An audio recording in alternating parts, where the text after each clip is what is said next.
today I discuss my three chosen topics: the Transaction Process System or the TPS, the Knowledge Management System or the KMS, the Management Information System or the MIS. So now, let's begin with the Transaction Process System or the TPS. TPS is an information processing system for business transactions involving the collection, modification, and retrieval of all transaction data. Or, Transaction Process System or the TPS is also a transaction processing or a real-time process, and it is a software that keeps track of transactions by processing the data in online recording system. So the TPS is also its characteristics. The first one is the performance, the second is the reliability, and the third one is consistency. But before you will achieve the characteristics of the Transaction Process System or the TPS, first, the data must be readily accessible in a data warehouse. Backup procedures must be in a place to deal with system failure, human failure, computer viruses, software application, or natural disasters.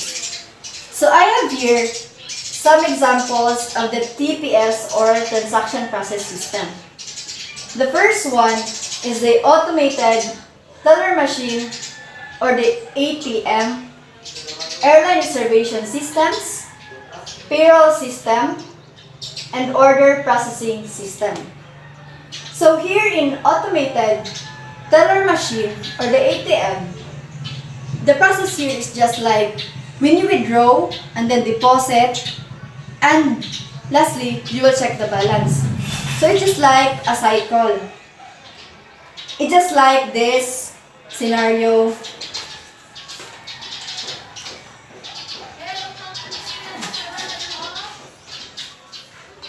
The machine first authorizes the user credentials and balance inquiry status from the bank and banking systems.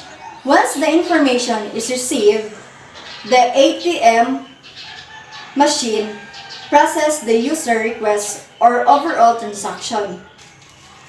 So here in Airline Reservation System, it's just like getting the information of the one who will get the reservation until you reach the end of the process. So it's just like a cycle wherein you will start the first process until you reach the end of the process. It's just like here also in a payroll system, you may record or it records the daily transaction of the employee, wherein his or her time in or time out, it records from the time in until the time out.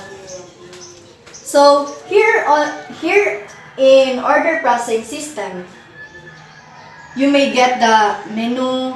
You will choose what you like, and then you call who is the one assigned in that case until you reach the end process of that. So now you can now order, or what we call that is the order processing. So now let's proceed on how the TPS work. So the TPS completes the task.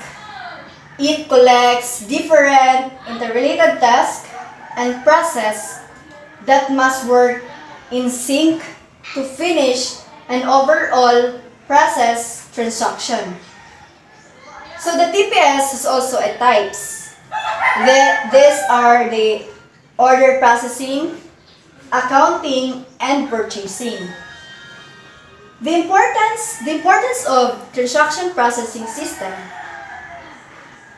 It provides an execution environment that ensures the integrity, availability, and security of data. They also ensure fast response, time, and high transaction throughout. That the TPS, or the transaction process system, used to function access data, perform inter-computer communication, design and manage the user interface. So, the transaction process system also have a benefits. It has an up-to-date TPS, can concurrently manage and coordinate thousands of customer orders, and also allows the business to make the selling process less complicated for customers, and also provides an online option to customers. So the TPS, or the transaction process system, has also a components. The input, processing, storage, and output. And now the question is, who uses the TPS?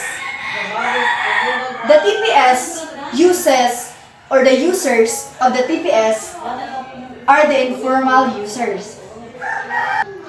So, in conclusion to this topic, a transaction process, or the TPS, is an infotech used to accumulate, store, modify, and retrieve data transactions. TPS present a unique response to user requirements, although planning to choose the most appropriate methods relies heavily on the quantity of data and type of business. So, to sum it up, the transaction process system, or the TPS, is a day-to-day transaction, or it records the daily transaction.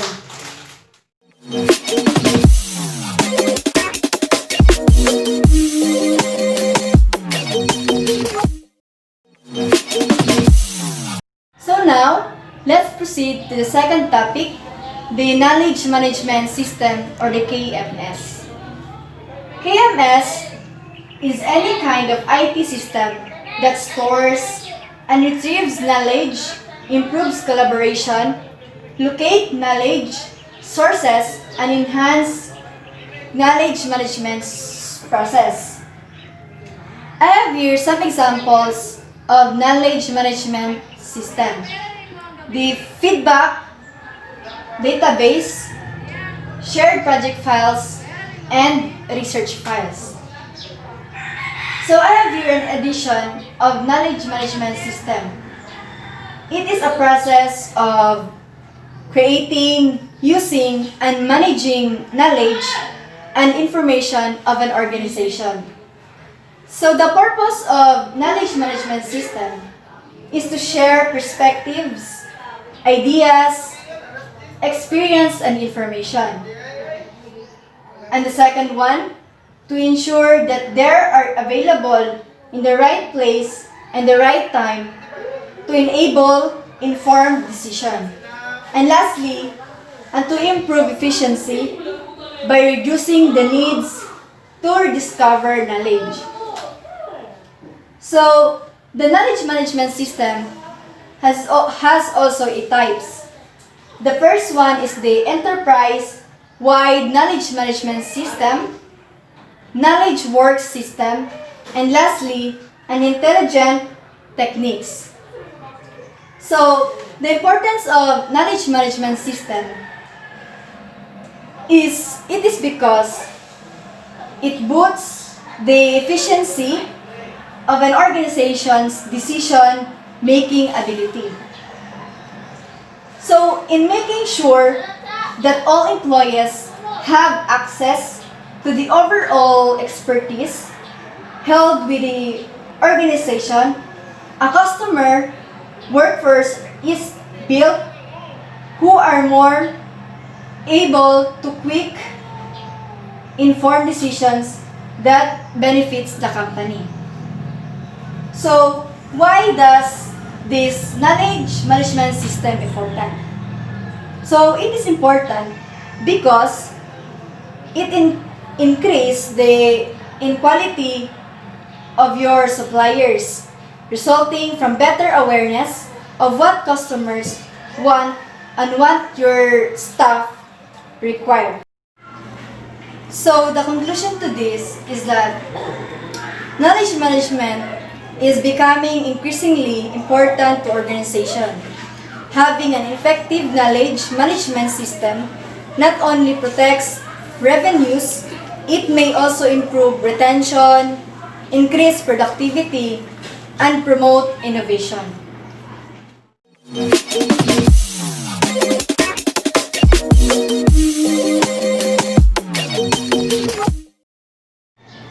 So, the last topic is the Management Information System, or the MIS.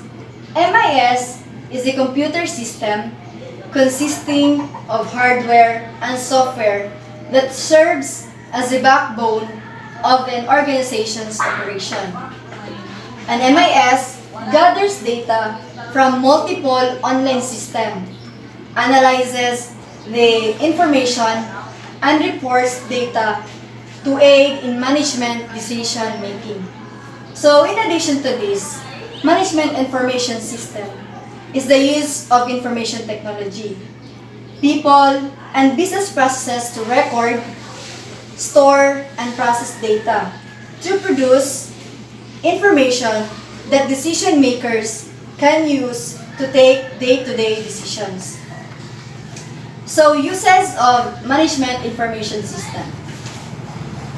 It is a systematic use of technology and people to manage the flow of information.